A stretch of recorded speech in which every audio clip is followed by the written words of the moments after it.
యేసు ప్రభువారు పరమ వైద్యుడిగా అనగా, లేదా మనిషికి అత్యవసరం టెక్నాలజీ అయినట్లయితే దేవుడు సైంటిస్ట్గా జన్మించేవాడు.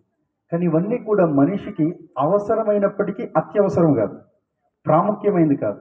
కానీ ప్రతి మనిషికి ప్రాముఖ్యమైనది ఏదైనా ఉన్నది అని అంటే రక్షణ. ప్రభుకు స్తోత్రం కలుగునుగాక. అలా రక్షణ అనగా ప్రతి మనిషి తమ పాపముల నుండి క్షమించబడాలి, రక్షించబడాలి. అలా ఎవరైనా మనిషిని పాపము నుండి క్షమించాలంటే అది మనిషి వల్ల సాధ్యం కాదు. ఎందుకంటే బైబిల్ సెలవిస్తుంది, నీతిమంతులు లేరు, ఒక్కరు కూడా లేరు.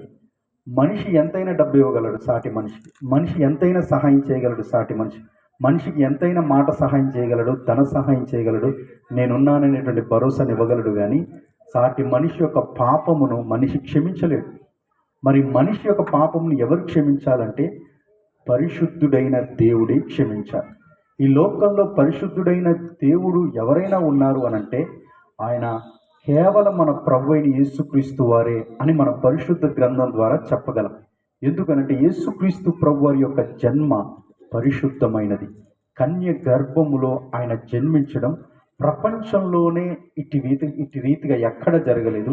ఆయన పరిశుద్ధంగా జన్మించాడు, పరిశుద్ధంగా జీవించాడు, తన పరిశుద్ధ రక్తాన్ని ప్రజల యొక్క పాపముల కొరకు చిందించి ప్రాణం పెట్టారు. గనుక ఆయన రక్షకుడిగా ఈ భూమి మీద ఉన్న ప్రజలందరూ గుర్తించారు. కనుకనే Christmas it's a not a local festival, it's a global festival. దేవునికి స్తోత్రం.